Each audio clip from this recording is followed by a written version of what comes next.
Dashak Mandali, welcome back. 2006 Microcredit Summit campaign-এ যোগ দিতে এসেছিলেন পৃথিবীর 160টি দেশের 2000-এরও অধিক guest and delegates and microcredit practitioners. 4 দিন ব্যাপী এই সম্মেলনে যেখানেই গিয়েছি সেখানে বাংলাদেশের নাম শোনা গেছে with a lot of prestige and honor. এই সকলের জন্য আমরা যাকে ধন্যবাদ জানাতে পারি তিনি হচ্ছেন আমাদের বাংলাদেশের কৃতি সন্তান এবং 2006 Nobel Peace Award winner doctor Yunus. দারিদ্র্যকে জাদুঘরে পৌঁছে দেওয়ার সংকল্প নিয়ে ডক্টর ইউনুস হাজির হয়েছিলেন হ্যালিফ্যাক্সে ওয়ার্ল্ড প্রেসের সামনে।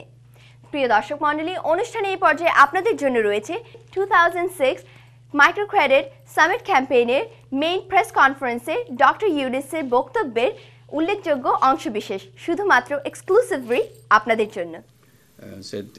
The basis of terrorism is inherent in a strong sense of injustice. Somehow society, the world have been unjust to us and we can't have any scope to deal with it. So you turn into terrorism, violence and so on because there's no mechanism by which you can address that. And in that I was saying that the injustice could be economic injustice, that my neighboring country is so rich and this country is so poor, the poor people from this country try to go to the other country, like a Mexico, US situation or Africa, Europe situation where people go, all kinds of means to do that. And that kind of creates tension between the two countries to create breach of peace between the two countries. So it's if you could improve the quality of life in both countries or the poor country, probably that kind of extreme measure to approach the other country will not be there. So peace will be there. Also within the same country, you can see the difference between the extreme poor and the rich. If you go to Brazil, probably you'll see more clearly that how extreme poor looks at the extreme rich in Brazil and creating a lot of social tension on that. So economic injustice is one cause of extreme violence and so on and terrorism. Another is political injustice or social injustice. So here in our case it is the economic injustice that we are talking about, real, imaginary, whatever. If you can improve the quality of life of the people, they will not be creating trouble for other countries and so on. In the history of World Bank, I think I'm correct, Sam can correct me, not even 1% of their resources were allocated to microcredit, given $20 billion plus annual lending that the World Bank does. So it shows the priority level of microcredit in the view of World Bank. Then I have been very strongly trying to persuade the World Bank to pay direct attention to the poor people.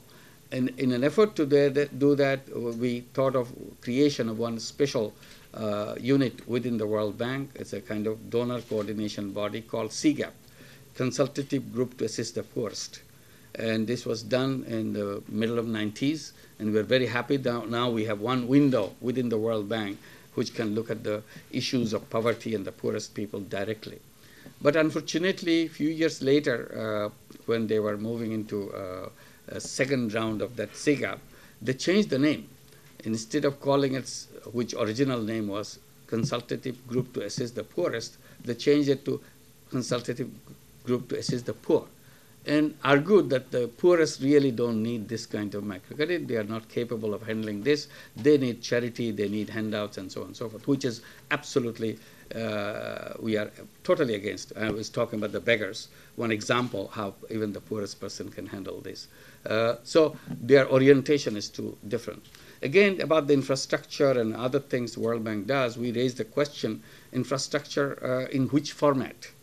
If you build a bridge, it's an infrastructure. Who owns the bridge? Of course, if the government take the loan, government owns the bridge. I said, yes, that's a very old-fashioned formula. Why can't the local poor people own that bridge? So that whatever income comes from the bridge, they will have a fund to build another bridge, because bridge is quite an interesting and income-generating activity. Instead of leaving it to the government, out of many bridges got lost, this could be an interesting part of it as an income generating for the poor people. So you link the bridge with the poverty. So the poor people own a bridge and they charge fees on that, and run a bridge company to build more bridges and so on. So poor people become owners of assets, national assets.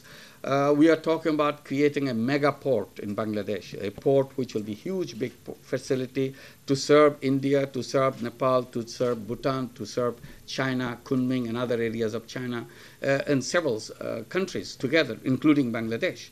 And I'm saying that that mega port could be owned by the poor people in Bangladesh. If you are lending money, if you're trying to build a management structure, this could be, in a way, the shares of this mega bridge should be owned by poor people, so that income from that mega port can facilitate the income change of the poor people. So again, it's not a bridge, it's not the mega port.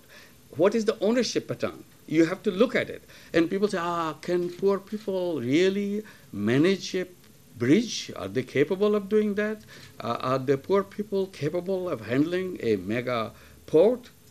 And my answer is, look at Grameen Bank. It's owned by the poor people, and it got the Nobel Prize. So who says the poor people can't run their businesses? They hire professional people to run it. Every shareholder doesn't run a company. There's a professional group of people who run the company. So there'll be professional management system which will come up, do it for the poor people. These will be specialized people who do the management on behalf of the poor people. And a lot of management people will come up and say, we would like to do that for them. And it will be my pleasure to do it for them. It can be done. So even if you're not thinking about megaports, start with a smaller thing like this, which can be collectively owned by the poor people. If Grameen Bank can be owned by the poor people, which is a large bank by any standard, or we are now talking about Grameen Phone, the mobile phone company in Bangladesh, which is the largest mobile phone company, selling the shares of this company to the poor women of Grameen Bank, so that they become the owner of the largest telecommunication company in the country. So this is what the debate between us and the World Bank. So it's repositioning, reorienting their thoughts and so on.